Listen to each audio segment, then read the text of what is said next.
All right, welcome back to the GORUCK show. Today we're going to talk about failure. Failure to plan, except we did it. We did it. So we failed to plan today's show. So we decided we'd have a show about failure. Yeah. Just bare our chests for all the world to see. Full story. Last week, I think we said something about, well, we'll continue into 2018, except we sort of forgot where we left off last week. Last week was a long show. I want to say it was an hour and 45 minutes or something like that. I don't know if there's any value in that at all, but you guys are welcome to go back and give that a watch. I think we ended up talking about 2018 anyway, kinda, didn't we? It just was, it was not about failure though. It was about winning. It was. We failed to stay within an hour time cap, but we won on the whole. That was a good day. Yeah. All right, so we not showing up. Not showing up. Great. Nick, you have to push the blue button that says go live. Is that how that works? God dang it. I've done Facebook Live on that phone. I know it works. And now it's turned off because it's angry. You have to hit live. I did hit live, and it was all like going live. Trying to reconnect due to poor wireless connection. Your broadcast has been. God dang it. All right, finished it. Ending live video. God dang it. Delete. I'm a really huge fan of how everyone's phones consistently fuck up, and I just get yelled at. You got to be careful about touching these buttons too when it does that. I know that was internet connection, but that will fuck some shit up too. Oh yeah, it will. I don't remember hearing anyone yell. Do you? No one You yelled. just said You're it. right. Words You're right. matter. I lied. I'm a liar. Words matter. I know. I'm a lying piece of shit. I love my Words kid. matter. My oldest son always says that. Why are you yelling? I'm like, I'm not yelling. Actually, You're yelling. Do you know what yelling sounds like? Yeah. No, I don't.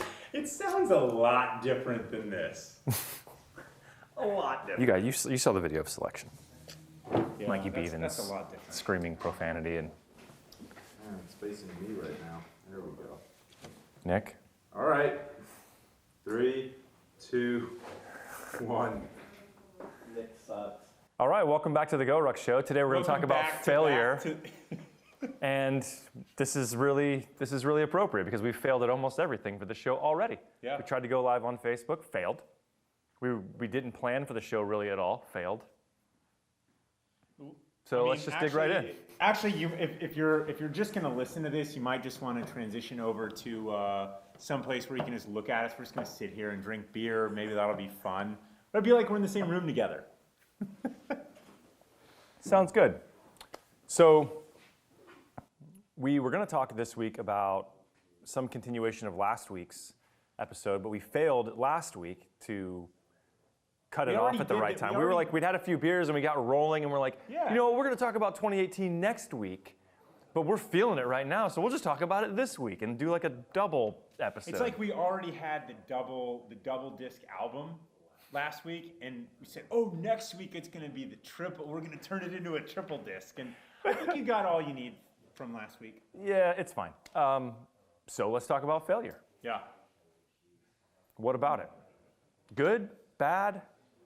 Are we afraid of it? Should we be afraid of it? I mean, I think the biggest point in this is what is actually the point to someone's life, right? Wow. So when we That didn't take long, Jason. When we sit here and we talk about it, I mean, I've got a lot of failures in my life. I mean, sort of crippling ones, sort of grabbing your own knees, kind of wishing life were completely different. And then, I've been on a few, 14ers, let's call that the mountaintop of sorts. And, life is just a messy place. You can't have one without the other. And it takes something to get to the next. So, but what's the takeaway if we say, hey, we're going to talk about failure? I mean, what's the point? And I think our point is to say, look, you've got, a couple guys here that have done by the world's judgment a couple things. Hey, you checked this box. Hey, you went to this school. You did it. Congratulations, you won. Well, they don't say it like that, but looking in hindsight, that's what it feels like. You didn't lose. You didn't fail. Right? And so it's sort of the same philosophy of talking about veteran transitions, which is to say, hey, we did some really cool stuff in the military, and if we can talk openly and honestly about our transition, the hope is that it inspires other people to get out and not be afraid of really pushing themselves to the limit with the hopes that they'll, do awesome stuff in this world. So part of that, as the more you push, is failure. It's sort of, you could say that the opposite of failure is success, but I would say that really the opposite of failure is sitting on your couch not doing anything. Totally agree there, and I have talked to a lot of people about this, especially since we did the live feed of selection this past fall in September, and I've talked about this a lot with regard to the military while we're still in the military, because I used to really get the ass when people would say, I was going to go to Ranger School, or I was going to go to selection, or I was going to go to this, and I got the sense from some of those people, certainly not all of them, but from a lot of them, that they were going to go, but they were afraid they'd fail. And for a lot of people, they would have rather not gone and not even given themselves a chance to succeed, because at least they gave themselves a 0% chance of failing. And their fear of going and failing was greater than their desire to go and succeed. And that's not a good thing. It's math. I'm not saying you have to go to Ranger School. I don't even care. But emotional math. Yeah, you're doing like the scales of justice kind of thing. And when you're to the point where, and look, you got to be honest with yourself about this, because no one I ever talked to about this ever said, I was going to go to Ranger School, but I was afraid that I'd fail and I'd feel really bad if I did, and then I'd have to tell people that I went and I didn't make it. And I thought, better just to not go and say I always intended on going. I probably would have made it if I went. Like, that is no way to be. That goes back to our favorite kind of Teddy Roosevelt poem about the man in the arena. It's much better to be in the arena getting your ass kicked than to be sitting in the cheap seats, Even the laughing at the seats. doer of deeds, or probably even worse than the expensive seats, because then you think right? you're a good, big Gladiator. shot. Are you not entertained, Jason?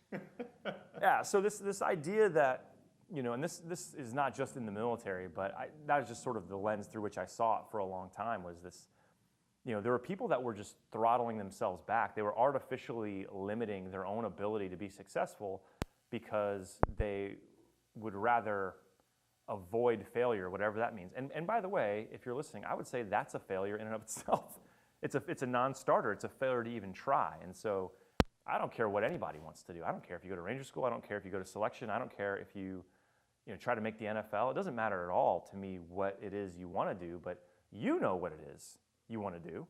And if you're not doing that, mainly because it would be embarrassing or painful for you to fail, that's a bad thing. I mean, if you're being reasonable and you're saying, look, I don't want to put my family at risk, or I don't want to bankrupt my business for these things, it's okay to be prudent and to make smart moves.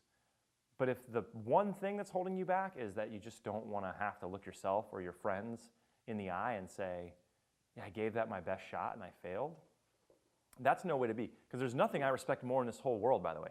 Nothing I respect more than someone looking me in the eye and saying, yeah, I tried that. I tried to run the JFK 50 and I got about 32 in. I just cramped up and I DNF'd. I couldn't make it. I gave it everything I had. I trained. I showed up. I thought I was ready. I gave it everything I had and I didn't make it. Like, big time respect. There's no one I respect more than someone who can look me in the eye and say that. If they're like, oh, I was gonna go, but then I had this, and then You respect them more than the person that finishes it? Well, I respect them more in that moment for sure. Because I respect their ability to say, I gave. It's new. We promise you nuance. Yeah, well, here's the thing. If they gave it their all, if they prepared and they went and they towed the line and they didn't make it, and they can say that honestly and openly, I respect them at least as much as someone who went and finished. Because I think that's a greater indication of someone's character than their ability to run 50 miles. Mm-hmm. Not everyone's built to run 50 miles, but that to me is a strong indication of character. Now, and I've seen this too, if you didn't train and you know you didn't train, and one of the reasons you didn't train was because if you DNF'd, you could always say, well, I towed the line and I was did not finish, yeah. If one of the reasons you didn't finish was because you didn't train, then you can go tell all your friends, well, yeah, I only made it 35 miles and I had to crap out, but I didn't even train. I showed up untrained. Like hedging.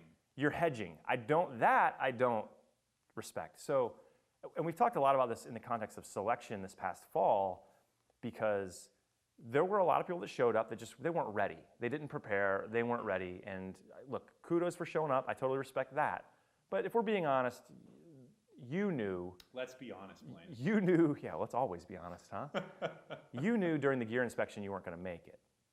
So that's one thing. But there were a handful of people, probably not more than a handful, but half a dozen-ish people, I would guess, that showed up, trained, ready, fully mentally prepared during the gear inspection to make it the 48 hours. As much as you could be, and there were a lot more people than one that could have finished. Yeah, and for those people to look, I mean, I'm not trying to like calling him out, but like to look at Hurtado when he tapped out, that guy trained, he was ready, he was committed, and he didn't make it.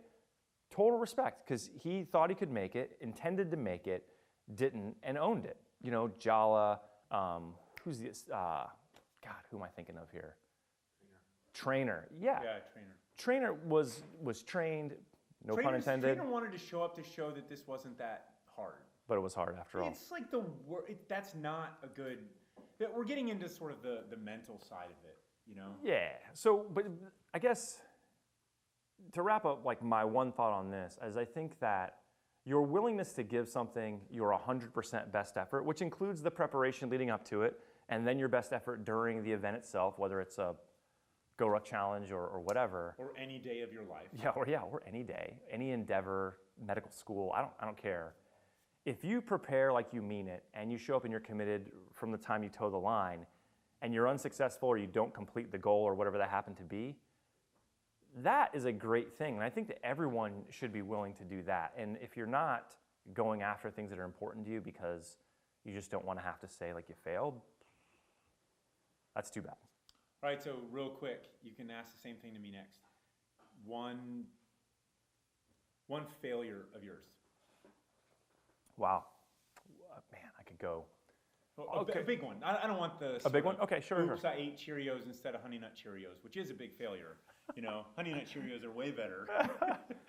Oh, man. So I could get into a ton of these. I'll say, so if you want a big one, I have a failed marriage, which is, you know, that is the biggest failure then. Well, I had 5 guys on my team get killed in combat, which feels like a failure.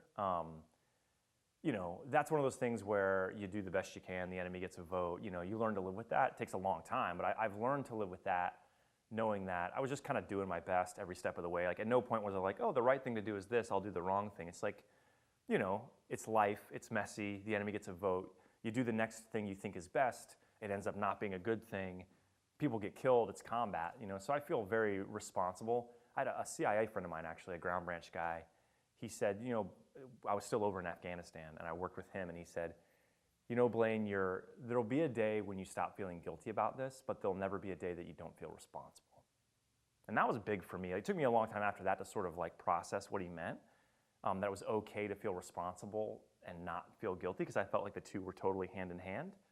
That obviously felt like a big failure, especially for me because, in fact, I would say that was the first important thing in my life I'd ever failed at. And it's a shame that it was such a stark thing because, you know, like I got really good grades in high school. I was a good athlete. I had a pretty girlfriend. I went to West Point. Like, it was hard, but I did fine. I never really was in danger of like not graduating or making the honor roll or whatever. And then I was a good lieutenant. Got to be the scout platoon leader. I went to the Q course, no real issues. I went straight through Ranger School. I was the honor grad of my Ranger School class. Like, I felt like I could do hard things in life and I would just figure out a way to be good at them. And there was really no evidence to the contrary, actually. Like I had a beautiful wife, I had great little kids, and it felt like I was They're doing. a little bigger now. Yeah, they're bigger now. Dylan and Dalton.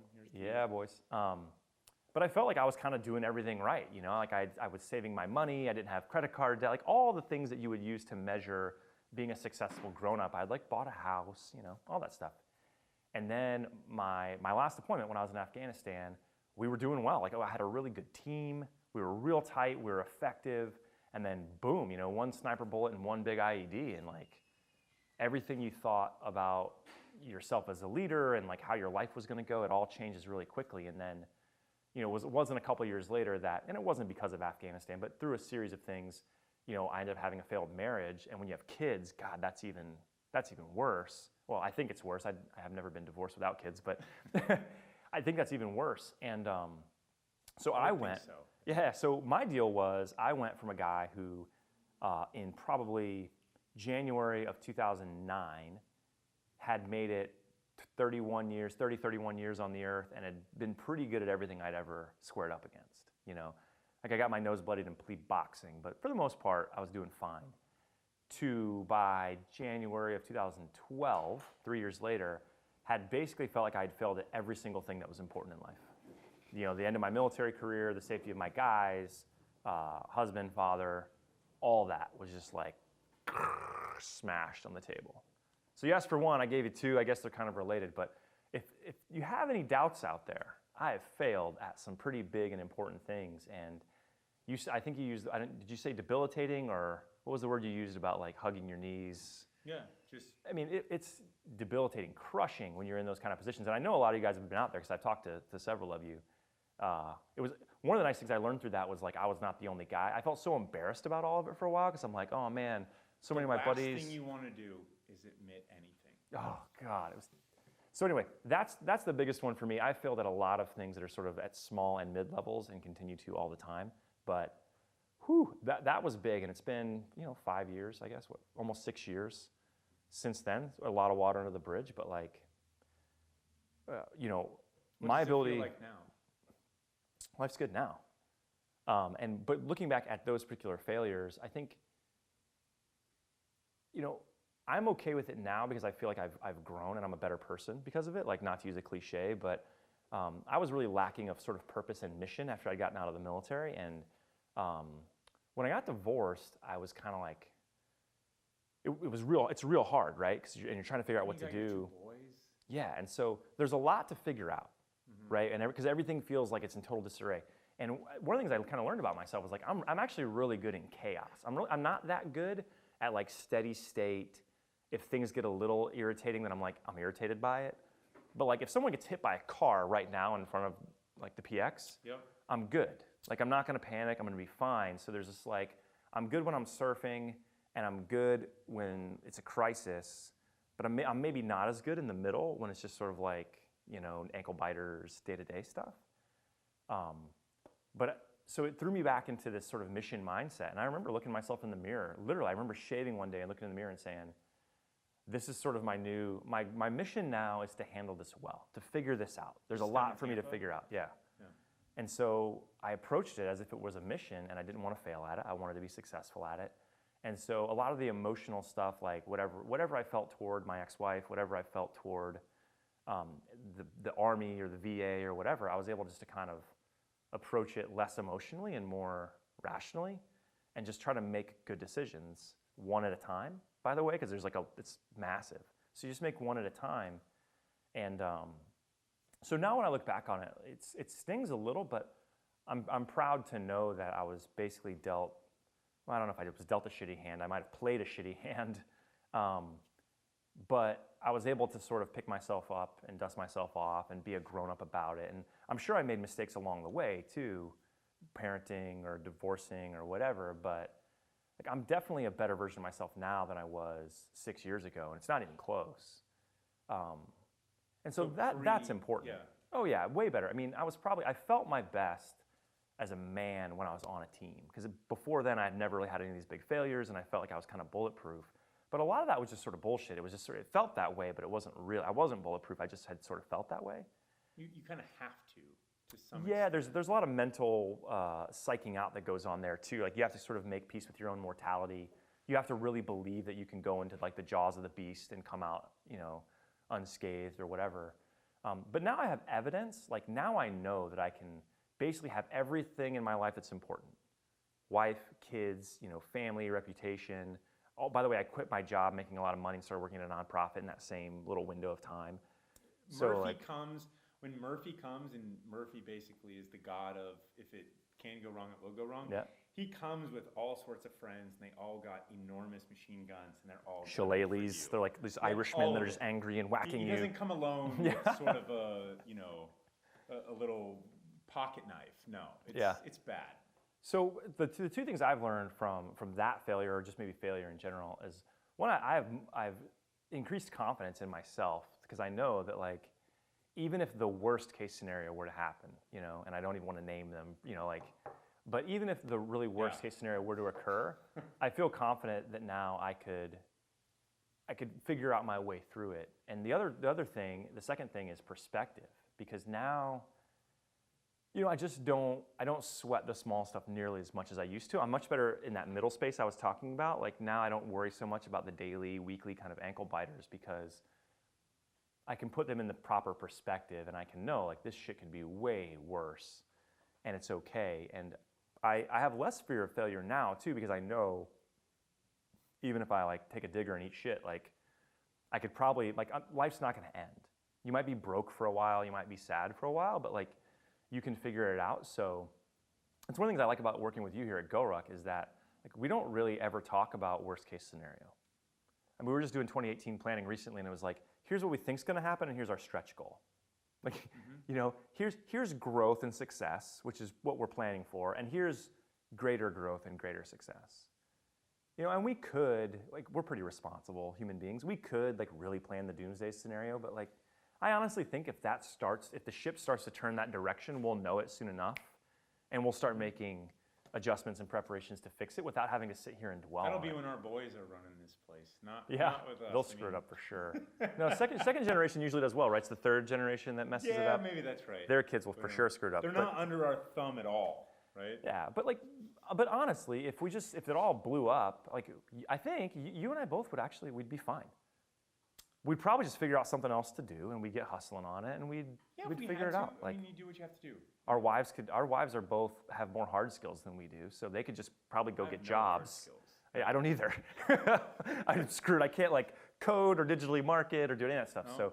So Jenny and Emily would have to go back to work probably in the complex, in the Intel industry or something. Sure.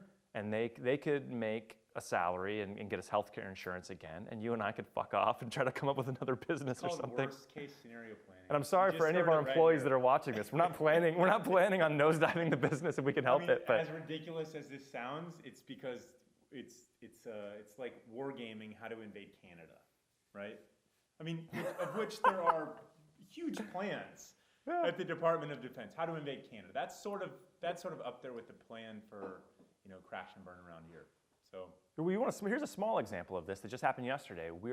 You and I and some friends, we talked about this last week, we're planning a hiking trip out in the canyons in northern Arizona right after New Year's. And we're kind of like seat of our pants, hey, we're just kind of doing this.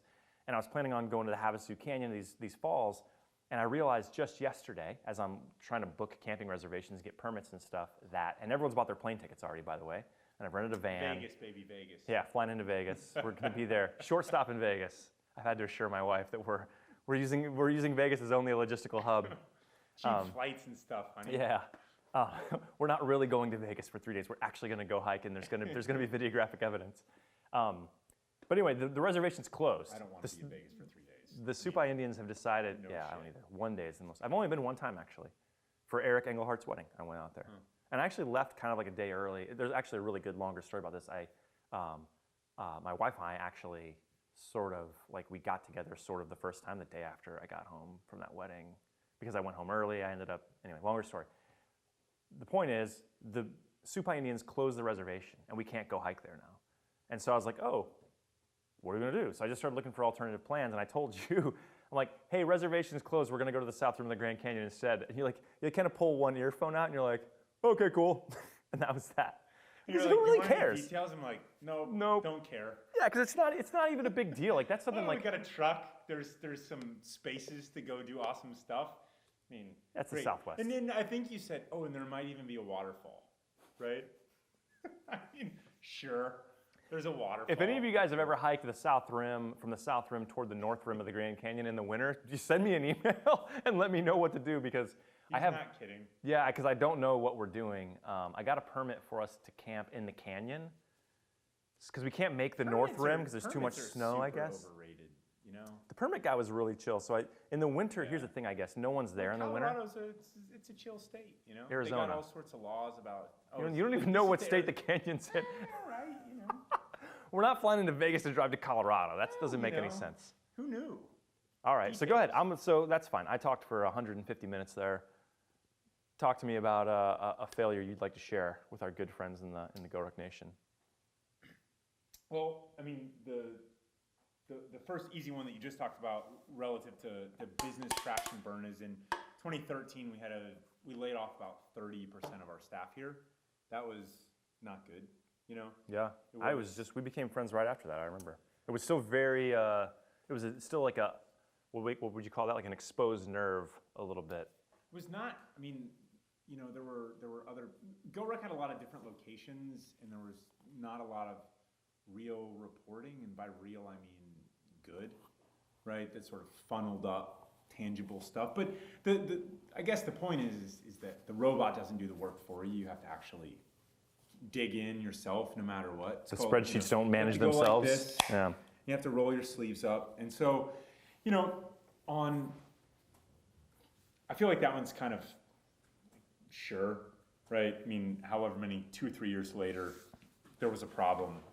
It was a lot more than just, hey, we didn't have enough cash and we had too many bags, and then we had to do our first real sale in GORUCK history. Was, you know, we had some colored rucks that we put on a big markdown, and Then you realize sales are actually kind of cool. They help move product and stuff.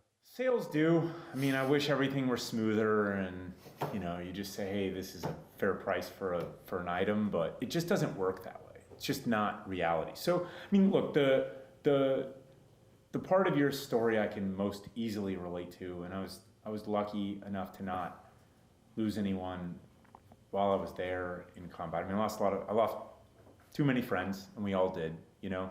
But I wasn't there. But it was after I got out that, you know, the whole sort of, I'd been good at kind of everything, and you know, I mean, I was kind of good at being good at things, and that's sort of the same thing. Yeah, I know exactly what you mean by that. It's like, just put me in somewhere and I'll figure it out. And task condition standards, I'm going to be fine. Yeah. You know, I had to adapt a lot to make it through certain portions of the Q course, and it taxed me. Some portions taxed me more than others, but you know, I'm a survivor. I made it through. It's great. You kind of liked it a little bit though, right? You liked that it was gritty. It was gritty. If it didn't live up to your expectations, you'd have been upset, right? Yes, very much so. This is why I loved SEER school so much, because I was like, this is legit. This is what I'm talking about, you know? Yeah. I mean, you want to talk about torture, which I'm not for. Like, we got, by any rational standard, I mean, we got the shit beat out of us. I mean, starved and tortured, literally. Not gentle. Yeah. Not sort of, oh, this is kind of fake. It's made for TV, first off. Were you surprised when you first, like, we probably shouldn't talk too much about this, but your first 5 to 15 minutes in that final sort of scenario, were you a little bit surprised, like, oh my God, this is... The things they did were... They're allowed to do this? Yes. I was too. I remember thinking very, very distinctly in my head, I cannot believe they allow people to do this in the United States Army. Anyway, we're not going to go down this rabbit hole too much. The biggest Two episodes from now, we'll talk about it. No. Not really. It's never coming. The biggest failure, it's my, you know, marriage. And it was super complicated, and everyone's is super complicated. You know, Em and I were, you know, met in high school, did not date in high school. She babysat my siblings, you know, she was best friends with my mom-ish, right? I mean, they were great friends. I'd go away in the summertime to go. Did your mom give you like when are you going to start dating Emily? You and Emily are getting married someday, right? You ever get that? My mom works in mysterious ways. Nice work, Julie. You know, and so it was just this sort of long, drawn out, kind of perfect story, and didn't date in college, but then, anyway, ended up dating right before I went to the Army, got married shortly after I was in the Army. She joined the government, got married 4 years later. She's, you know, serving in Africa, I'm in Iraq, come back, blah, blah, blah, right? Long story short is that, you know, it was spent 4, almost 5 years and never lived together. I got out of the Army to go live with her in Abidjan. If you don't know where it is, you know, Google it. You don't know where it is. It's Abidjan. You don't know where it is. It's in Africa somewhere. And Africa is not a small place. It's a big place. Yeah, Africa turns out is the size of like the U.S., China, and Europe put together, or something like that. Have you seen this? It's crazy. It's massively big, yeah. So it's in West Africa, and you know, it's tropical and all that stuff, and that's great, right? So it was, at least the weather was warm. It's equatorial. At least the weather was warm, you know? And it was just, it's like, it felt like such a huge failure. I remember her mom and my mom came for Thanksgiving of 2008, and we were just in downward spiral. Like the corkscrew landing into Baghdad that you took, except you were definitely going to crash and burn, right? That. And so, our parents, or our moms came rather, and it just reeked of death, It was bad. It was just so embarrassing because we'd known each other for so long, and it just made so much sense. It was so perfect. Quote, quote. Oh yeah, which almost makes it harder. Like I feel like you almost have a better shot at having a successful marriage if like from the outset people are kind of like, I'm not sure. Because then you got to work on it. But when it's supposed to be perfect, my take golly. On marriage is that if you've figured out a way to make it work, God bless you. I mean, it's one of those things where people have unconventional ways of doing that, little tricks they do. We've got, hey, once a year we do this, once a quarter we do this, every Wednesday we do that. I have learned that a lot too. Like everything's not like Ward Cleaver. Okay, like, 'cause, I grew up in my mom and dad are fantastic. I grew up, my parents were married the whole time that I was growing up, still are. I'm sure it was easy though. Ask them sometime. Yeah, I know. But I don't think I had an appreciation for really how any relationship, it's as unique as you want it to be. And I think that it's easy to have this notion that marriages are supposed to be like easy, or that when you meet the right one, it's just like this interlocking puzzle piece. It's just like, it's like Voltron. It's like, and it's like, boom, now like we'll go forward for world domination. Like Emily's super smart and capable, I'm super smart and capable, and like she likes me, I like her, this is we're easy. clearly gonna just crush everything until you start crushing each other like Rock'em Sock'em Robots, and it's like, wait, this is like not how this is supposed to go. Or like how the villain in The Incredibles, how he defeats it. He's the villain machine. He makes it start punching itself. He makes it start punching itself, right? I mean, it's so we went through all that, and we took a little break. Ultimately, the story came full arc. We ended up getting back together. I mean, it's a crazy story, but in that middle piece was just sheer and utter failure. I mean, embarrassed. If I knew you back then, trust me, you did not get a phone call from me. I wasn't calling up anybody I knew and saying, hey, I'd like to check in. How you doing? Right? Because the worst thing you could get is the question back, well, how are you doing? Right? So eventually you put up defenses about how to make things go away. And what I found out about that is that the best defense you put up is this subterfuge of openness. You say, Em and I, we got divorced, because some people, they're like, punching at you and they can figure out a way. Or the woman changes her name on Facebook to her first name, middle name. You ever notice this? Yeah. If I'm sorry if this strikes a nerve with anybody, but if you're a woman out there and you've been breaking up or going through a divorce, your first move is to change your Facebook name to your first name, middle name. Or whatever. Not maiden name, because that's too obvious. It's first name, middle name. Oh, I see. And that way, like, it could be innocuous, could be nothing, but really it's not nothing.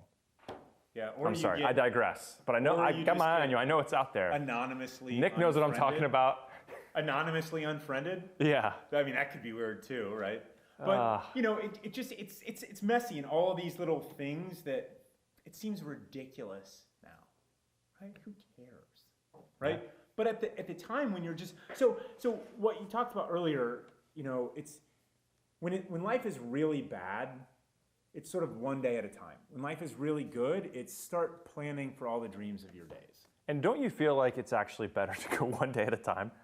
Like in some ways, when life was really bad, I was happier because I was just sort of doing one day at a time. Like I feel like I was much more present and focused, and I wasn't like, well, what if the stock market crashes and the housing bubble bursts, and well, I think there's a what if balance GORUCK to it. becomes the next whatever? It's like, I was like, how am I getting through today?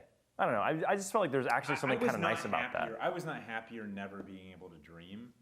I mean, frankly, Fair because enough. I was so kind of in the trenches of wallowing over the past. It was bad, I mean, when it's hard to sort of move, you've got a problem, right? Yeah, well, I would say stuck in the past and feeling pulled back to the past is a little different. than being 50-meter target. Yeah, I mean, and maybe that's part of the progression. It's like at first you're sort of like you just can't stop looking back because you're like, how did this get so fucked up? yeah. And at some point though, you kind of like wipe the windshield a little bit. You know, like when it's snowing and you can't really see through the windshield that bad, and the defrosters are working, and you're like hunched down, looking like underneath the top of your steering wheel in that little window, and you can kind of see Through the thing, right? Yeah. exactly. Yeah. Yeah. So that you're fully engaged at that point, right? You're not looking at your cell phone or changing the radio station when you're like going a little bit There's downhill. a purity to that. Yeah, and so like that's a big trend. I guess that's what I'm saying. I wouldn't rather be there than I am now. That's not what I'm saying. But I think there was something really kind of beautiful about being able to go from just every time I close my eyes thinking about like how did this screw, if only this would have happened different, blah, blah, blah, which is, I think is kind of what you're referring to being like, okay, it's a blizzard. I'm going down the Storm King Mountain in New York, and like now I just have to look through this little, because I don't have a clear windshield. Because what happened, tell me how you think about this. When I was young and successful at everything, before I got divorced, I felt like I could see the glide path of my whole life. The trajectory, the milestones, it was all sort of there. The windshield felt very clear, right? Yeah. And then, boom. And when that changed, everything changed. And I felt Everybody's got a plan until they get punched in the face. Exactly. And I felt like I had no vision of the future then, like none. I couldn't even imagine, like, what the hell is going to happen to my life now? Because everything I thought about my life that's important, my relationship with my kids, my relationship with my wife, like the home, like we had to sell our house that was like amazing and had a swimming pool and all that cool stuff. It all changed. But then a little bit at a time, then you like turn on the defrosters and like you're getting out trying to like scrape the windshield with your credit card. And eventually you get this little teeny window and you don't know, right? Like you can't, the window is not clear. You can't see the full picture of what's gonna happen, but at least you can see like 6 meters ahead of you on the road. You're trying to find the center line. And you're just going. And eventually it starts to like... The storm passes. Yeah. Eventually you make it Day off the breaks, mountain. The storm passes. You know? Solar powered Ranger. Sun comes up and suddenly everything's all better. You know what I mean? Yeah. So, I mean, that one took me you know, you don't really ever, even though it's come full circle, it's like, you never completely get over it. It's not something that you also can't divorce yourself from the lessons that you learn from being at rock bottom. So, Yeah. you know, yeah, it's like if this burns down, if life burns down tomorrow, you know, I mean, first off, the only most important thing are the people that you love. All the rest is noise.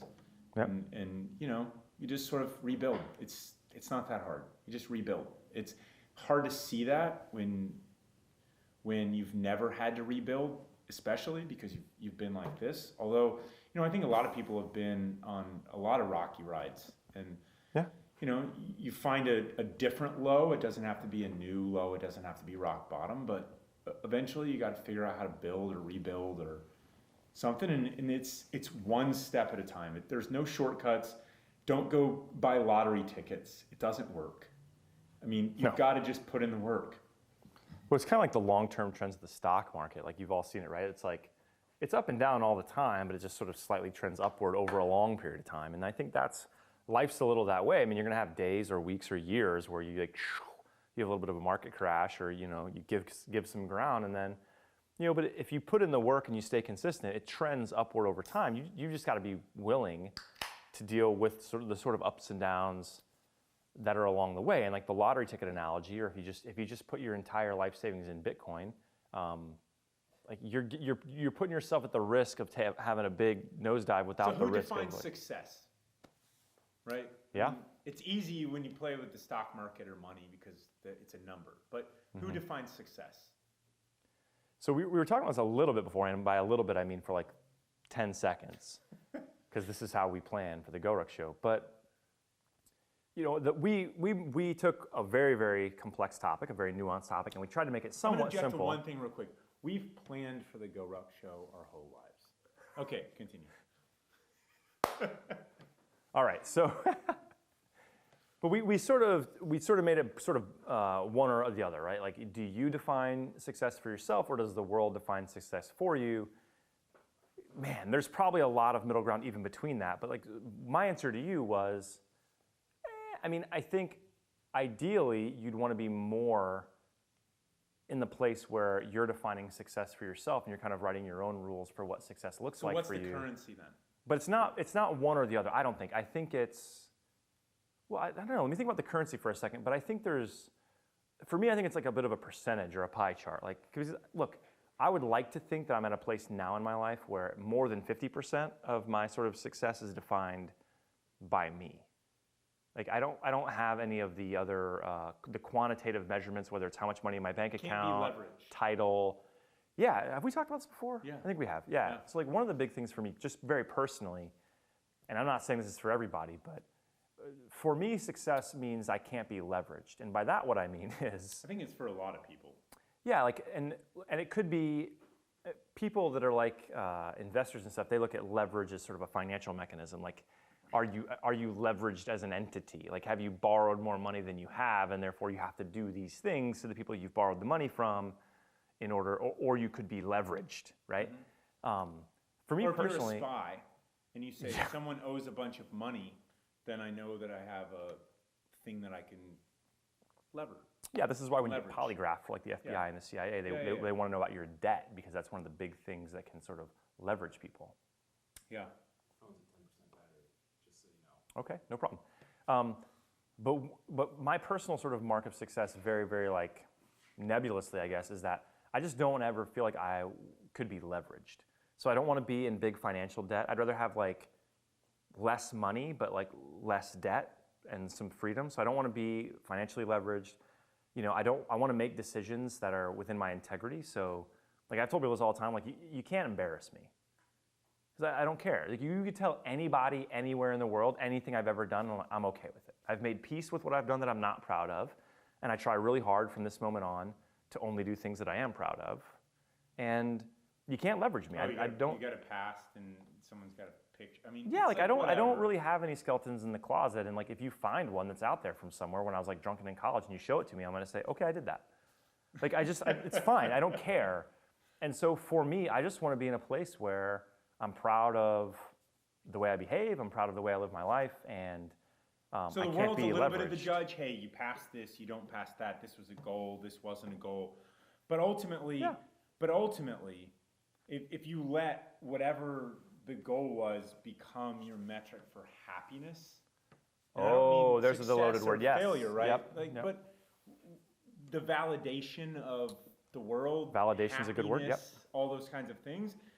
It's like most of the time, most of us end up where we're supposed to be.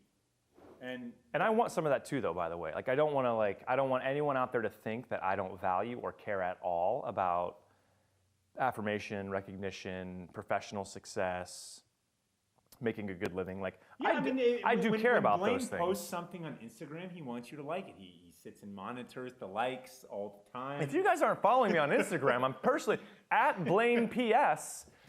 Come on, I think Jason's got more Instagram followers than I, and it bothers me every day. No, but like I do care about some of those Last time things. on social, I end up being. I love being social with our people, but I don't necessarily. Maybe we'll talk about social media some other time. That actually would be that would be a really good one. How does Actually. that sound? We'll talk about that some other time. I do enjoy it. But So how do you measure success? Like that's my sort of philosophical way of doing it. So I would say I would like to think, to wrap that up, I would say I would like to think that I'm sort of 70-30. I've gotten to the point where I kind of define my own rules for what success means, but still 30%, there are sort of these regular worldly things that I still think about. Like I still think about making a living. I still think about professional title. I still think about people recognizing my good work, like being the author on some academic paper, blah, blah, blah. I care about some of that stuff for sure. What do you think? I mean, I've got big dreams. You don't say. I want us to do a lot of awesome work in the world. I want to change a lot of lives. You can't do that by meekly going forward and just saying I'm like being Thoreau and writing Walden. That's great, right? Going off and living in nature and writing a book and coming back. Although the locals like Litch will tell you that Thoreau went off and would like his mom did his he went laundry. Off to Walden, or he went off to Walden and wrote Walden, and then he'd be back in just in time for all the pints to be flowing in Boston, right? Anyway, Good for you, Thoreau. Yeah, you I like figured it out. You figured it out. So, It's like social media. you know, I mean, there was a time when I was a little bit younger where I think rightfully so, the judgment of the people I was around mattered everything. I mean, the cadre at Special Forces, in the Special Forces qualification course, I mean, they were judge and jury, and I respected that, and I tried to honor that by doing everything I could. You know, as we've progressed through GORUCK and what can and should I do in the world, I mean, I'm really happy. My life's really good. I mean, I feel like I have some perspective. This isn't life or death. And yet at the same time, the worst place you could possibly find me is on a beach with nothing to do, sipping a sippy drink. First of all, I don't really like sippy drinks. Maybe one pina colada. Right? I like that you call it a sippy drink. I've never heard. Pina coladas are pretty awesome. You clearly have Right? kids, sippy drink. But the point is that, you know, dreaming huge is really important, and going after huge goals that I might just completely fail at, like at a really top level. Oh, but you're not afraid of failing But at a it's big not- goal. But Okay. it's not just about the goal, it's about the process. I mean, I love what I do. I wake up and I'm excited to get to work. I mean, I wish work weren't a 4-letter word, because for me it's not. I'm excited to be around our people and pursue our mission. And, you know, eventually the day comes to an end and I bike home, and that's awesome. And I play with my kids, and, you know, eventually go to bed wishing I had had more time that day. So it's just, time is the most valuable resource. And so my metric is, how am I spending my time? Am I happy? Am I doing the right things as a person, as a man?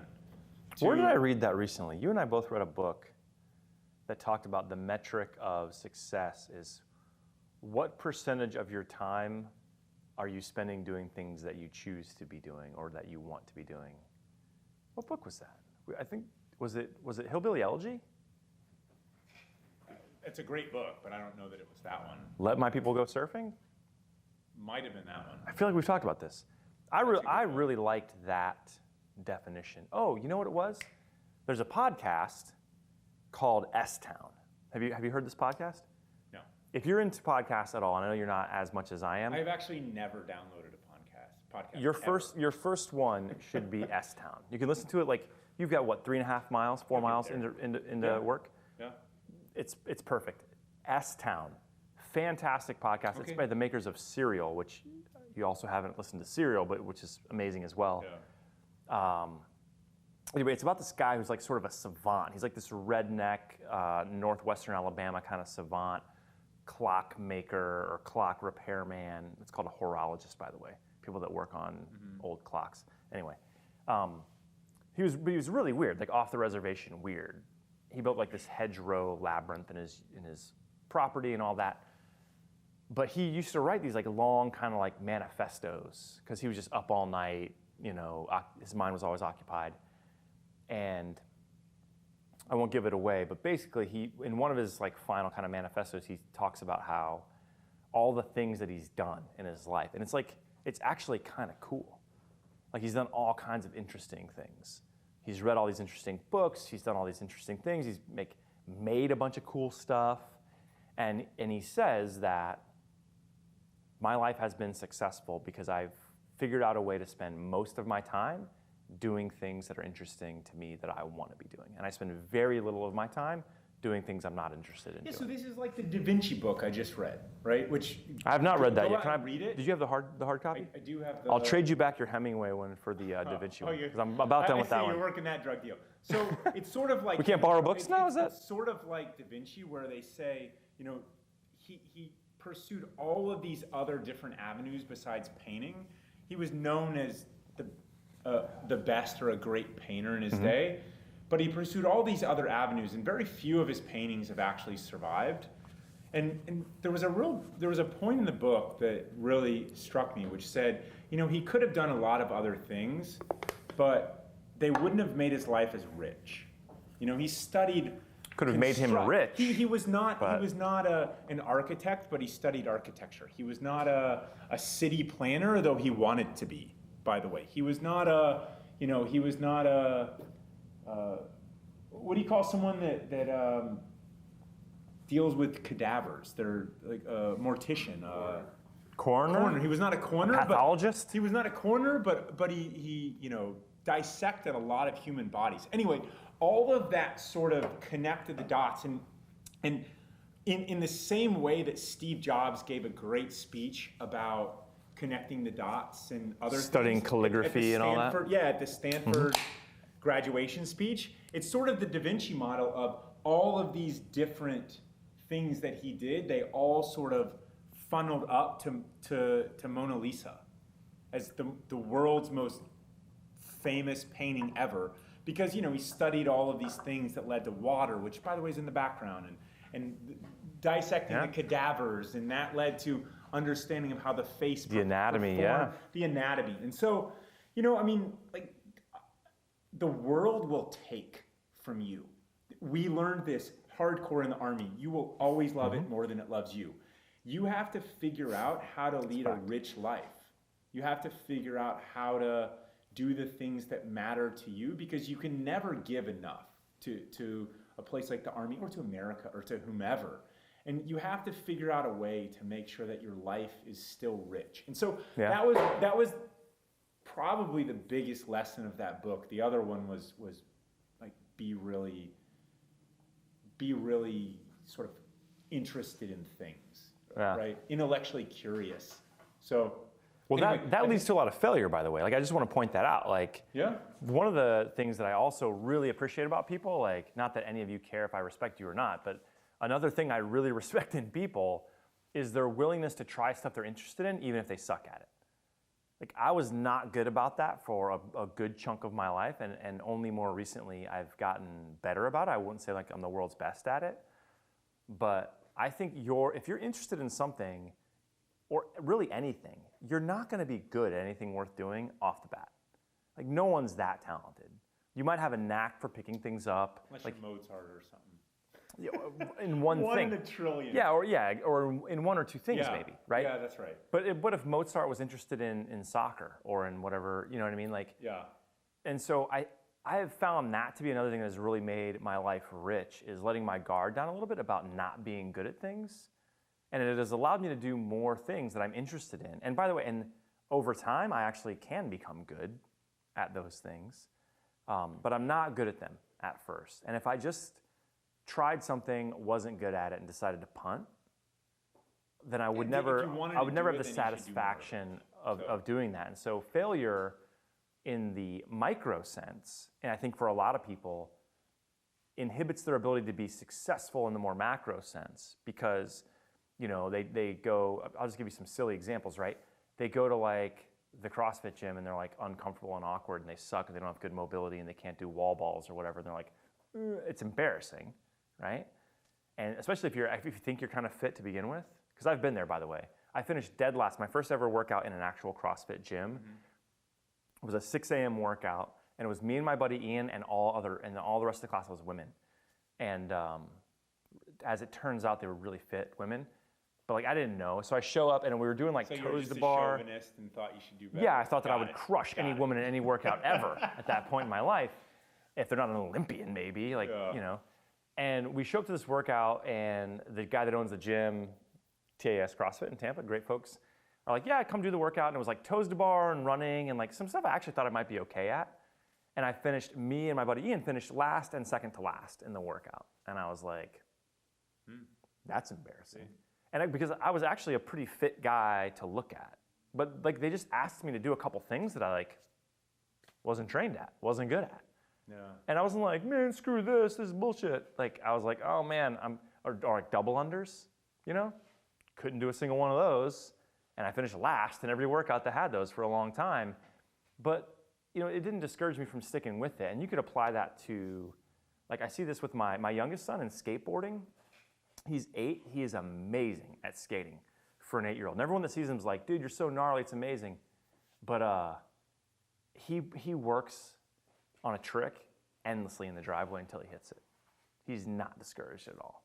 Like, he is not afraid of failing for one or hurting himself for two. It's incredible. And like, I'm inspired by him. So, I don't know. Don't be afraid to try stuff you suck at, because that's a good way to be pretty boring. So, and now we're just in the podcast only mode. We're off the Facebook Live now? We're off the Facebook Live.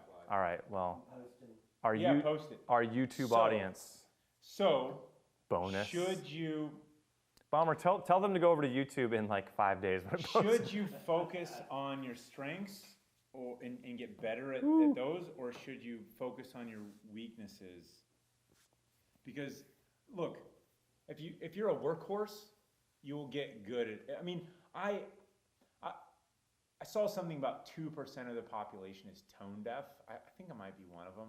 So I'd probably not be your guy for the piano or for something like that, even though I've got this romantic, I mean, we've got a piano. The piano that was in my grandparents' house growing up is at GORUCK Scars. Come in, I'll show it to you. I won't play it, right? It's been played though, I've heard it. It's been played. Emily's great, Yeah. right? I mean, she was the girl that at whatever age, really young, said, "Mom, I want to go learn the piano." Who says that? Emily. Not my kids, not Yeah, me. Emily. Like, I don't know. It wasn't me. And so, yes, if I sort of say that has some romantic notion for me, I want to go learn it, I can go do it. I really can, because I can do anything, and so can any of us if we put the work in and commit ourselves, but I'm never going to be really good. Yeah. Deliberate Other practice. things, Other things I can be really good at, and I can really sharpen the blade. I like this question a lot. And I'm not sure that I have like the world's, foremost authority of an answer on this, but I like the question a lot, because it's kind of like bandied about a lot right now, like, focus on your strengths and not your weaknesses. And like Gary Vaynerchuk's like, you should go in 500, 700%, quintuple down on your strengths and fuck your weaknesses. Like, I'm not saying he's wrong, but I think it is a little more nuanced than that. Here's what I would say. I think big picture, big dreamer, long-term, big goals, aspirations, you probably want to think really hard about reinforcing your strengths. You probably should get self-aware enough to understand kind of what you're good at naturally and what you're not good at, and and not just where your skills lie, but like where your interests and your passions lie, because you're gonna be better long term. Yeah, and look, this is something I've actually noticed with because I'm very fortunate to have a lot of friends that are just pretty awesome individuals and could be good at kind of anything, and a lot of them, and I've been there too, find it very challenging to figure out what to do with their lives, because if they get assigned a job, they'll be good at it, and so you can get this sort of false sense of like, well, I'm good at this. Well, yeah, because like you're good at a lot of things, but are you best at that? Are you optimized in that, right? And so a challenge a lot of my friends are having is they got put in sales and they were good at sales, but they don't really like it, but they're good at it. So they think, should I stay there because I'm good at it? Well, if they put you in operations or marketing, like you'd probably be good at that too, because you're just a hard worker and you're talented and you're smart. And so it's harder, in some cases, it's harder for very capable people. And I think a lot of people that like kind of watch this probably are in the same boat. If you're a high achiever and you're a hard worker, chances are good that almost anything that you get assigned, you're going to figure it out and be pretty good at it. I know, by the way, if you want to be considered in that category, be good at whatever you get put in. Yeah, you should definitely do that. Effort is a real thing. Yeah, it's almost the only thing in some cases, right? It's a real thing. It's not like, I mean, I'm not sitting here saying, oh man, I'm a whiz kid. Every standardized test, I just aced. I suck at standardized tests. Really? I did not get into almost every school I've ever applied to. The list goes on and on. Worked out okay though. The list goes on and on and on about all these things where it wasn't, they said no, even though I hoped they would have said yes. And they are a powerful entity. And so, you got to sort of, it's been a lot of effort. It's been mostly effort and adaptability and sort of not turning in bad work. Because most of us know what that looks like. You say, I want to leave well, early. This is like your. I want to leave early. You said you wanted this. Here you go. Yeah, or you pretend to be bad at something that you just don't like. This is like my dad pretends he doesn't know how to load the dishwasher. Like he couldn't possibly figure out the geometry of loading a dishwasher. Like, oh God, it's just I couldn't do it. I already do that with my kids about the remote control on the TV because I hate it. You're like, oh, I don't know how to do it. Like my mom watches the show, I think, so she'll appreciate this. Like my dad can unload the dishwasher because he knows where the dishes go in the cabinets, but he couldn't possibly load the dishwasher. It's like, my dad could cook a Thanksgiving feast on a grill if he had to, but like, he'd be like, hey, could you bake these brownies? He'd be like, couldn't possibly figure it out. Like, yeah, you could. But like, I know that you don't want to do that, so you just kind of like don't, put in the effort to be good at it. And like, it's a brilliant tactic, Dad. I mean, I'm not knocking it, but I'm just saying like, if you want to be successful, like to go back to that really loaded word, being good at everything you're assigned or trying your best at least at everything you're assigned is a smart move. Long term, like to answer your question, I would say if you're in a position in life where you like live in America and can afford to eat every day and pay your rent, I think it's smart to really go strong and pursue your strengths and like double down on what your strengths. However, I would say first you have to figure out what your strengths are, by the way. Great point. Pushing yourself lots of different directions and being very honest about it, right? And you got to fail at a bunch of that stuff. And not just accepting what you think your strengths are supposed to be, but like actually, I think I'm really not just what your good at dad this. or your mom think you're supposed to be good at, or what the Navy told you you're supposed to be good at, but like what you're actually good at. But the other thing is like I also really don't give anyone a pass for saying like, oh, I'm just not good at that. Like so the deal is to be true, like big time successful. I think. Not that I would qualify myself as such, but because I'm always working on this, I think you have to double down on your strengths, but be willing to improve on your weaknesses to the extent that they complement what you need to do. Like here's an example. Yep. If you're starting a business and your strengths are kind of sales and marketing, like you're good at ideas, you're good at conveying the value proposition, you're good at selling, you don't really like and you're not really good at spreadsheets and like financial accounting and whatever. But if you're starting a business and it's just you or it's just you and a partner or whatever, and I know that you can relate to this, and I can too, because at one point I was the only employee of a business, it's no excuse. So you can double down on your strengths and try to grow sales and grow marketing and increase demand for your product or service. But if you just like let your financial accounting and the spreadsheets and the operations stuff go to shit because like I'm not good at that stuff, I'm doubling down on my strengths, like you can't just do that all the time. Like you can't afford to hire 2 or 3 other people that are good at that on day one. And so there are going to be a lot of times in your life, if you really want to be successful, sure, you have to reinforce and play within your strengths and your passions, but also have a willingness to learn and watch a YouTube video about how to create a Facebook ad. Because or how to do financial accounting, or how to use QuickBooks. Like you've been there, right? If I would have watched a a YouTube thing about how to create a Facebook ad, the GORUCK challenge might never have been born. I mean, were there Facebook ads back then? I don't know. Yeah, barely. Okay. Facebook was sort You of, accept my point, I hope, though, right? I accept your point. Yeah. People were sort of predicting the demise of Facebook back then, though. Friendster was where it was going to be. Yeah, Friendster. Remember that? Or MySpace or whatever. I was lucky. I was in SF and I was nearly 30 years old when Facebook started to get traction.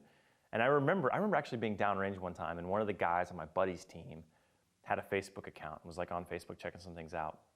And my buddy, he and I were both like 30, let's say, looks over at him and looks over at me and goes, "What 30-year-old would ever need a Facebook account? This is unacceptable." I mean, and there you go. So he failed at his assessment of the scale of Facebook. He was playing to his strengths. To his credit, he's barely on Facebook. And just recently, I've seen him posting a few things on Instagram because he owns a couple businesses now. I'm if you own a business, you should probably promote it. Well, Casey Finnegan, I'm looking at you, buddy. I'm sure you probably don't even watch the GORUCK show, but anyway. All right, cool. So summary points are failure, and you got to go after things. Like there are a lot of different forms of failure. You can let the world define it for you, which it will. You can let yourself define it. You can, do lots of things. But one form of failure that a lot of people do is the form of nothing. They just accept. Acceptance is a form of failure. There you go. There's your soundbite. Acceptance is a form of failure.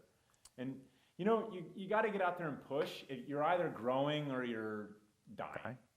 And so, that's kind of that's my take. I mean, I'd rather, I don't think I've done anything to get super tarred and feathered over, but if that day comes, like, I'll take my licks, I'll take my licks.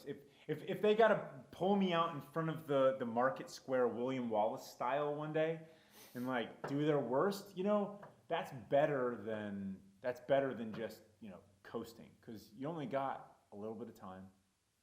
You only got so much you can do, but it's the things that you want to do, there are probably a lot of those.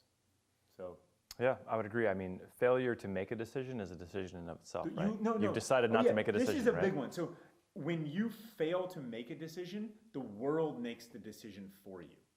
That the world is a cruel and evil motherfucker, just in case you were wondering.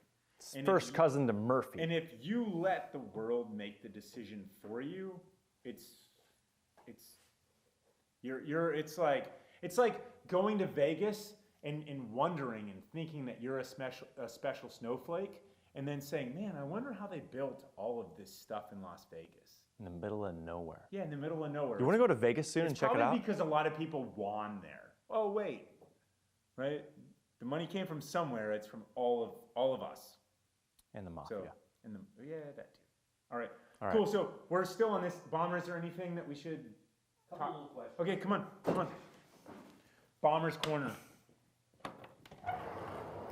Our favorite segment on the show, Here. Yes. Bomber's Corner. Nice. Are you up? Fresh. I'm Nice pretty hoodie. fresh. You're pretty. I what does saved you a pretty mean? Genesee cream ale because I know it's Look your at favorite. that. Genesee. By the way, I've been drinking these no, that's- delicious beers I from... know how that works. It's the cooler thing, that fancy Gucci thing you got that weighs like 6 pounds. So What the do you beer's got? not You got sure. the Hey, big nose? what are you There, doing? You big got to nose. finish that. Finish that. So these beers right here, this is First Magnitude Brewing. They are from Gainesville, Florida. Go Gators. Go Gators. this go is a- Florida. This is We a love you. pale ale. This one here that I had is it's the Ursa American IPA. So we're going all pale ales today for this Did guy. you dump that other one over your head while it's empty? And or then did you just- this one Can't remember this is actually from Swamphead Brewery, different brewery. Different brewing. This is Big Same Nose. area. This is also a Florida company. So, and who brought these by? Bomber? Rob We should give Petey, credit. he's a Gainesville local.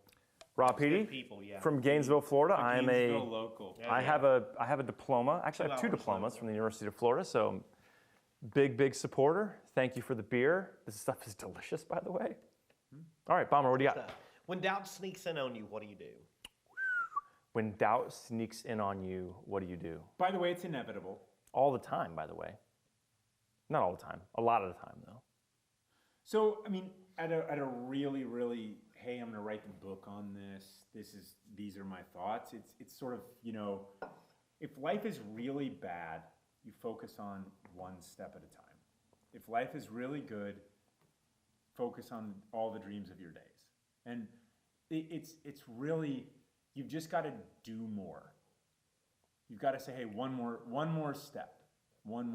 And I mean, I would say you can crowd out doubt with action, and that sounds like yeah, super it's the cliche. same thing. But yeah, but it's One not. more step. Yeah, I mean, like Action. if you're on the sideline, and you're like, if you're a high school football player and you're on the sideline, you're like the 3rd string linebacker, you might have a lot of doubt about whether you can go in there and hit the hole and stop the run. But when coach puts you in, and you go out there and you line up at middle linebacker, guess what? There's no more room for doubt. You need to be looking at the quarterback, looking at the running back, Focus on the fundamentals. trying to figure out where the hole's going to be, and you go plug the hole and make a tackle. And for me, like I still have plenty of doubt about what I can achieve when I try new things, if it's going to be successful, all that stuff.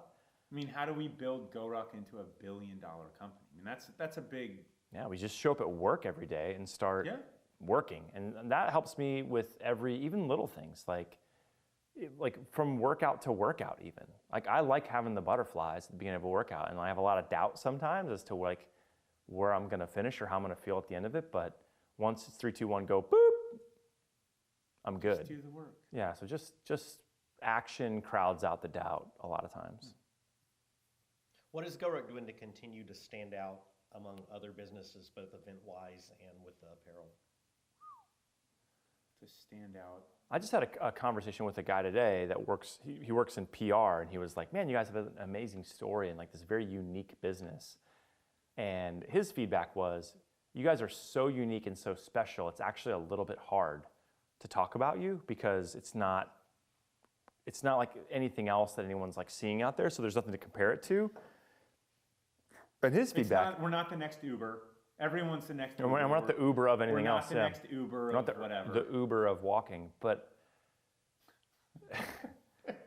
yeah. But I mean, I think there are a few things that we do, but I mean, I think the fact that we're completely committed to world-class, like American-made gear, apparel, and events makes us kind of unique in and of itself. Excellent.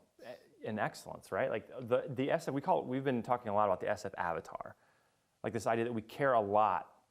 We care almost about nothing besides excellence, toughness, and adaptability. Every single thing we do needs to be kind of revolving around those. And I think our ability to stay true to that and to have, whether you're wearing a pair of challenge pants or a rucksack or going to an event, if it doesn't sort of meet that, then it doesn't really make any sense for us. And the fact that we're sort of committed to that, I think makes us special. The other thing that I think that helps us, that will always help us stand out is, and this sounds super cliche, but is a level of authenticity and just honesty and transparency that we don't ever have to give it up. No. Like in a dozen years or whatever, if we're ever like a publicly traded company or a much bigger company, we don't have to ever trade in authenticity and honesty and transparency. There's no rule that says you have to. Well, publicly traded makes it harder because you have shareholders, but even then, like you don't have to do anything you don't want to do. By the way, and that's a there's differentiator. That's not on the planning. Yeah. In the planning I'm sorry to even bring that up. I'm not trying to get you in trouble. Yeah. No. It's. But I hear you. I mean, our lawyer all the time is like, you shouldn't do this, you shouldn't do that. I'm like, yeah, I get it. I've read those emails. Yeah. Everyone else doesn't do it. Got it. There's also a reason why, there's a lot of trust built because there's a lot of transparency and we have a lot of conversations. And then, as with all things in life, if you have a lot of conversations, all of a sudden, if you have to have a hard conversation or to say, hey, this is where we need your help, or, it goes a lot better. The person who just swoops in and says, hey, all of a sudden this needs to go like this, that doesn't work very well. So, hopefully we build up some trust through this, but when it boils down to it, like this isn't uncomfortable at all, right? If you've got a question, sure, shoot.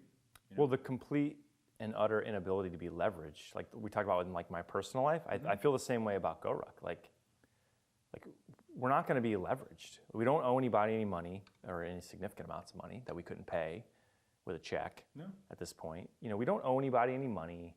We don't owe the world anything. We haven't done anything, at least since I've been here, that I'm aware of that we would be embarrassed to admit. We fucked things up, which I'd be very happy to admit. I just did on the top page like a second ago. 1% of shipping errors, too much. Yeah, I get it. Every order is. But there's nothing I won't own up to. Like no one's ever going to corner me in person or on social media and be like, oh, guess what I know about GORUCK? You did this. You're secretly owned by a Russian hedge fund. Like, no, we're not. Jason owns the company. It's pretty straightforward. Like we don't owe anybody any money. We're not sorry about the screw up in the. We're sorry about screw ups in shipping, but like we accept it as a part of doing business. We love the arid camo pattern. Like, I don't know. By the way, everyone's getting hammered on shipping right now. It's the busiest Christmas forever. Always be the busiest. And, this morning I talked to Tyler Merritt at Nine Line Apparel, our friends up in Savannah. Yeah. Their entire executive staff they haven't slept in 72 hours because every single member of their staff is on the line picking, packing, and shipping because they're getting just crushed. And I'm not knocking on those guys. Kudos to them. No, because the CEO and the CMO. It's sort of same boat. Yeah, like they're just getting crushed right now, and UPS like screwed them the way they kind of screwed us. No offense, UPS, but you screwed us. and all this stuff. So like, look, this is just part of doing business. And it goes back to the earlier thing we talked about, which is like, hey, if you want to run an e-commerce company and you want to crush it during Q4 and Christmas season, which is when a lot of companies make 40 to 50% of their annual revenue, like, you got to be willing to like take it on the chin every now and then and say you're sorry and make it right. So it's a conversation, and you know, we have an open inbox. You can send us a note. They're highly empowered to make things right. So, cool. what A else? few more questions. A lot of the parents are asking about radio rucks and kids rucks. Oh, radio rucks. Colors and all right, so when. let's shoot this straight. Radio rucks. We have 300 on order. How many? What color? Black. Black We'll only. give you any color you want as long as it's black. Yep. They are a Q1 item, so I don't know when exactly they'll show up. I don't know if they're going to end up being the sort of. We wanted to make more, but we ended up making less because we don't know. My vote was a like- lot more. Shockingly, Jason's like, this is going to be the best thing ever. My Watch. vote was a lot more. So I think the they, and the they are a powerful entity at some point. The they suggested either 100 or 200, and I was like, oh no, right? So anyway, we got Radio Rucks coming out Q1. There's We paid the 300. $4,000 to cut a foam kit for the Radio Ruck though. So if you guys love the Radio Ruck and you buy all 300 in like 2 days, we could potentially make more. Yeah, well, But I don't know if we will or not. It might be another 3 years. We'll end up making more. What was the other one? Radio The Ruck? kids rucks, colors and when. Kids June. Rucks, I don't have a timeline for you, but they're gonna happen. I mean, the goal is summer. It'll happen. My kids already have some, so I don't really care Yeah, about so you we're guys good. at this point. Natalie Both my sons have a Natalie kids got Ruck. a It's good to custom go. one built by SP, not a problem. Right? If you guys come Yeah. and slip SP like $300, he'd probably make you a custom one in any They'll color show you up want. on a Saturday. They'll show up on a Saturday. Just show up That's at not a GORUCK problem. Scars on a Friday, give SP some amount of cash. You have to negotiate with him. Yeah. We've got rolls of 1000 D Cordura We got back there any color in you lots want of here. colors. And In he'll fact, make you a custom one. eventually is an open-ended timeline.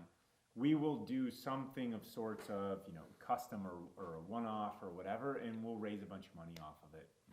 Hey, if you want a custom one-off, whatever, we got all sorts of different pattern pieces, different colors type deal. Be awesome, you know, Workshop. workshop style. But we would do that. I mean, it's not really scalable, so we would charge a ton of money, and not for us.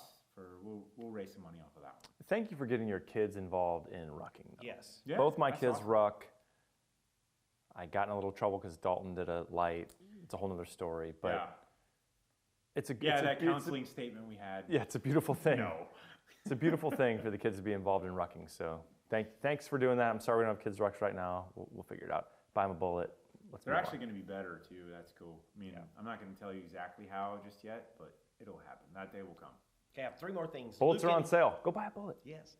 3 more things. Luke MC asked about takeaways from the service initiative last year, that being a new thing. Luke, I love you, man. You've asked this question 3 weeks in a row, and I'm sorry we haven't answered I know. it. So I'm- we're going to answer it right now. And We Bomber, answered thank the you for other bringing it 2. up. We did answer the other 2. Yeah, Luke, thank you. So actually, I'll kick it to you, Jason. What do you think? It was Emily's idea. So Yeah. actually, for perspective, I'll tee this up. I got the email. I think I actually got an email, like an internal email from you to the cadre, maybe, about how that we're going to do this service Yeah. thing. And I emailed you back. This is before I worked here. And I emailed you back, and I was like, this is fucking brilliant. Nice work. And you emailed me back and said it was all Emily's idea. Yeah, So I'm not trying to throw her under the bus. I'm trying to give her credit. So it is. how- It's how's it credit. worked out? It's just greater differentiation between us and take your pick. I mean, there's a lot of big corporations out there running a lot of big events with, you know, take your pick. Big OCR companies, you've heard of all of them, right? I mean, Yeah. what's the point in life, right? Do you want to just go pound through the mud? Do you want to just go do these things? And, you know, we just have more to offer from the standpoint of saying, hey, we can give back a little bit more. I mean, really, you know, all our best ideas we've just stolen from Special Forces. And so you go to the Q course, the Special Forces Qualification course. I mean, at Robin Sage, the preeminent unconventional warfare exercise, the final thing you do the final thing that you do is you do a civil affairs project, meaning you go do something for your community. And what you'll find is that you also need to do that when you're in war, right? I mean, We treated 50 patients a day at our medical clinic at our fire base. There was no like doctor in Casa Rusgan. There was no doctor in that valley. We saw, on most days, 50 patients a day at our clinic. So you have to build Barrel-chested rapport. freedom fighters. You have to expect more of the people that you're with, your little team. And what I realized a few years ago was that GORUCK was not built to scale the same way that Tough Mudder or Spartan was, from the standpoint of, hey, they can build an obstacle course and get people to, however many people to go through it in a weekend and do that all over the place. But we also have gear and they don't. We have apparel and they don't. I mean, they slap their logo on something and then that's their, like, that's an extra benefit for them to raise money. For us, it's more integrated into the system. But this is getting more into the business side. The philosophical part is that this is a natural extension of our culture to give back. How's it gone? How's it gone in your estimation? Yeah, so getting to that. So, I mean, I don't see every single one that happens every single weekend, which means that, by the way, it has happened. But, you know, some are better than others. The goal is not for people to just show up and donate money. That's sort of outside of the spirit of what it's meant to be. You're meant to show up and do something. So I told a story about one that happened in Spokane, Washington, where we showed up at a clinic that was for young mothers, and it was, you know, young mothers without families, and they had kids, and I think the rule was the kid had to be under 2 or something, and the mom had to be under 20, something like that. And you know, I mean, by the way, all of that applied to me. So my mom was barely 18 when she had me. Yeah. My mom was 19 when she had my sister. Right. Yeah. And her mom was 19 when she had her. And So my grandmother, 38. Grandmother at 38. Y'all are from Louisiana? Yeah, golly. Illinois. So, you know, I think that there's been a lot of diamonds in the rough that I've seen out there in the landscape. And then I think there's been a lot of just awesome projects. Hey, people show up and they bring canned goods. Hey, you know, but ultimately the success of the program, the service action program, is it's on the community. You know, we've seen a lot of good done through the Ingress platform as well on this front, through Operation Clearfront and otherwise. I mean, there's been a lot of good is relative to zero is, you know, infinite. So, you know, there's been a lot of good that's been done, and, you know, frankly, I don't have a pulse on, I don't monitor every single class and every single thing that happens, but the objectives are clear, and the more feedback that the community gives on how we can do this a little bit better, I think you'll see more people that are willing to spend a little bit more time on it. And I think it's what helps differentiate GORUCK, to go to an earlier question. What helps differentiate us is, like, these are the things that we do, not because we're looking for, you know, a high five or even a pat on the butt, just because it's sort of who we are. Yeah, easy. Yeah. Last two. Yep. A few folks noticed what you're wearing today, Jason. Jason, who are you wearing today? Jason? Who are you wearing today on the runway, Jason? Well, good. Yeah, we're testing out a lot of new apparel. It's awesome. There's some badass stuff. Jason, I feel a little left out. Jason gets the sample sent to him in like large, extra long sleeve lurch style. There's none in my size. I'm wearing the half zip, which I'm a big fan of. Yeah. But you're a size solid. medium. That's great. I mean, I'm a medium-sized guy. yeah. I'm a large size guy. Hey, so anyway, so this goes back to some other things that we talked about since forever, but, you know, the relationship with Joe out at his factory at Spokane, building our stuff, you can't go very far if it's just you. You just can't. And so you've got to build strong relationships and a strong team internally, and then you can do lots of stuff together. And so it's been fun to work with them. If you ever were out there and you saw the Tough Tee, or you bought the Tough Tee, the fabric's awesome. It's got a little bit of nylon in it, which separates it from a lot of the performance stuff on the market. The nylon is what makes it tougher. So that's the problem. I've tested a lot of other fabrics over the last however long since the Tough Tee's been out of stock, which has been a long time.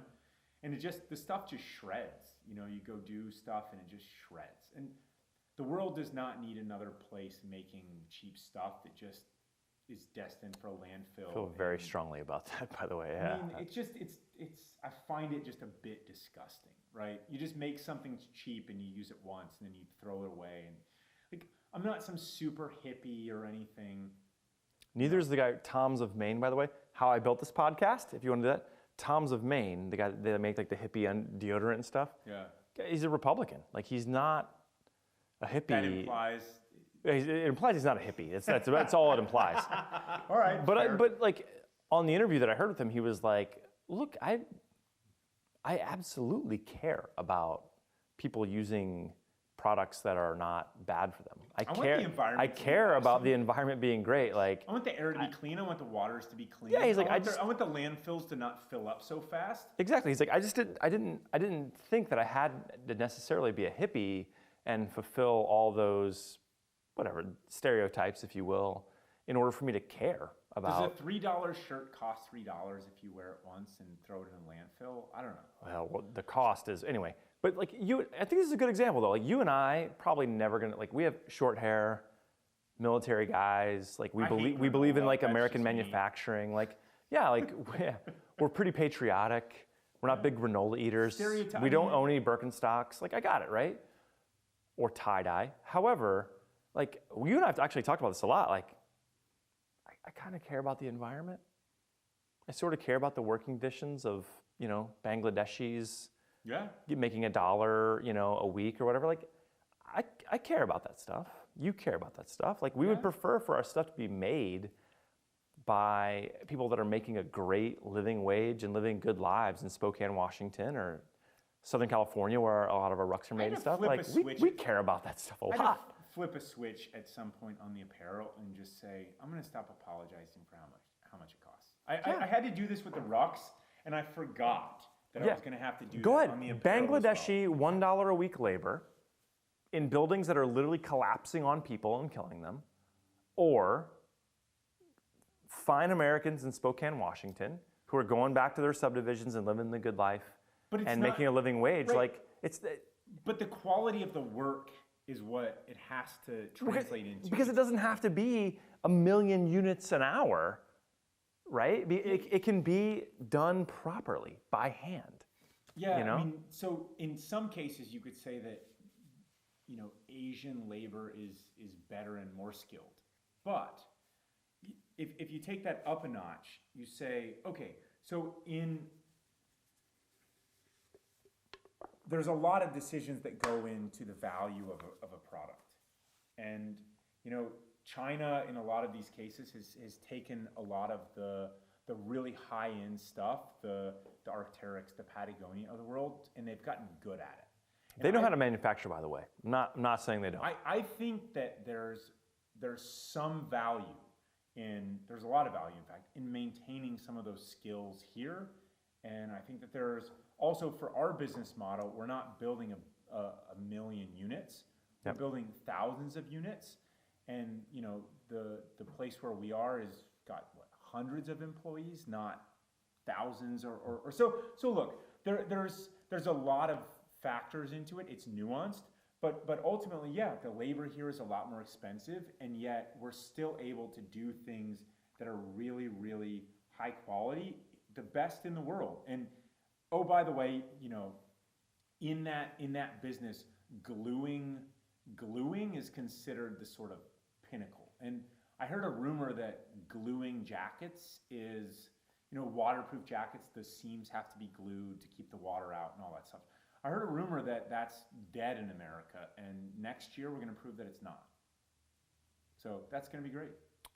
So to answer your question, Bomber, Yes. I'm very envious of that thing that Jason's wearing Yeah, because it's in cool. December in Florida, that's like the perfect It's awesome. thing. Yeah. I don't own one. It's great. I own the Well, I own the polo jacket, which I really full like. disclosure, this showed up today. Hold on. It showed up with another one. So this one, no, that's an old t-shirt. t-shirt I just sweat through. So this one, it's the same-ish piece. I've had this one for, incubation period is a long time at GORUCK. That one's this other half zip that's a different color. That's probably a year and a half old. And then there was another one that Bomber tried on that It's awesome. he was too big of a coward to tell you that he already Oh, knew boy. everything that was up. But this is just this is a hoodie out of the same stuff. The sleeves are too long on this one. For some reason, we're seeing sleeves that happen that are too long on some of the hoodies. Well, specifically this one. It's just the shoulder breaks differently. What's the width or what's the length of the arm, all that stuff. Anyway, there's lots of new stuff that's going to come on. That's my sort of thing. I wondered if this was going to come up. I didn't mention it to anybody, but it's like, hey, if a new thing comes in, I'm just going to wear it on this and see what happens. And hey, here you go. The last thing, on a scale of 1 to 10, how smoking hot is the new Tiger Stripe? 10. Oh man, The you new saw me, Tiger Stripe? dude. The I new. posted a picture of the box the other day. We haven't even teased this yet, have we? No, There. it's a 10. Whew, It's awesome. no bullshitting here. The new pattern coming out in January, right? Q1? I'm looking at them right here. Look, I mean, I'm yeah, not, just and turn this the is camera like, real look, quick. Hey, I just like turn your Arid. head. I think this is one of those Facebook 360 things. It's not, right? Just look at it. It's Dude. right there. I'm staring at it. Man, You stare at it gorgeous. too. I legitimately like the Arid, but joking aside, Arid life. that's the best patterned ruck we've ever done. Yeah, I mean, I like Ranger Green a lot. Black, obviously. No. I like black. I like the Ranger Green. I like the new Camo Green a lot with the kind of Coyote Molly, the kind of the GBF Nick's color combo. rocking that one. Yeah. these days. I like that one a lot. Coyote's good. I don't own one, Kind of a but classic. I like it. Yeah. Actually, every ruck I own is black, but whatever. But that's Hey, Blayne, don't sweat it. I was like that for years. yeah. I'm not apologizing for it. For different reasons, because we didn't have any other colors. So Jenny, my wife, now owns a multicam bullet because it was a gift from Brent I from the saw that. Hive. Yeah, pretty cool, by the way. It's the best pattern ruck we've ever made, and it's not close. Woodland, multicam, Arid, Desert Digital, Desert Digital's not even in the... not even a thing anymore. Not in the mix. Marines, thanks for nothing. No, maybe the best non-black ruck we've ever made. Is it fair to say that it's non-black? I quit listening to you after the Marine comment. All right, I think we're done here. Blayne hates the Marines. I don't. I love you guys. Bomber was a Marine. They're gonna have to kiss and make up. That's gonna happen off camera. All right? Boom. We're done. All right. See ya.